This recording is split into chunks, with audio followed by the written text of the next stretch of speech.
আয়ুর্বেদিক বাংলা চ্যানেলে আপনাদেরকে স্বাগতম। আশা করি বন্ধুরা সবাই ভালো আছেন।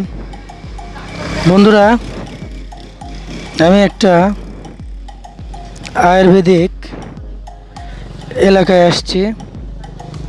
এখানে সব আয়ুর্বেদিক ঔষধি গাছ চাষ করে।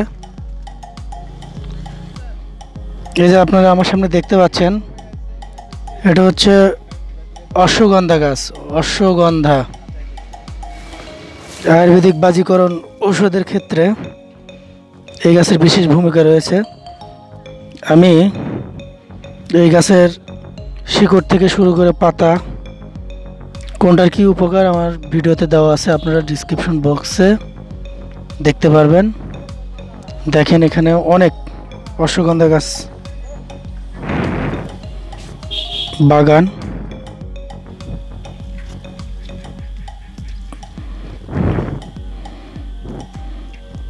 এই যে অশ্বগন্ধা গাছের ফল,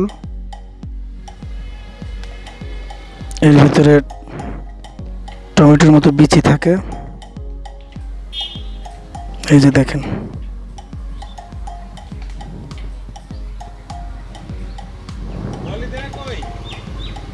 লাল লাল ফল। এই যে অশ্বগন্ধা গাছ দেখেন আপনারা। এই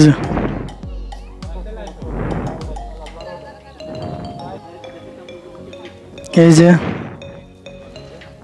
এটা হচ্ছে বাগান। এগুলো প্রাপ্ত বয়স্ক যখন হবে, এই গাছের মূলটা উঠাবে। মূলটা উঠে মাটির নিচে যে অংশটা থাকবে সেই অংশটা ব্যবহার করবে পাউডার হিসেবে। এটা বিভিন্ন বাজিকরণ ওষুধের ক্ষেত্রে ব্যবহার করা হয়, আপনারা জানেন। বিস্তারিত আমি আমার আগের ভিডিওতে দিয়েছি, আপনারা অবশ্যই দেখে নেবেন। আশা করি সবাই ভালো থাকবেন, সুস্থ থাকবেন। ধন্যবাদ।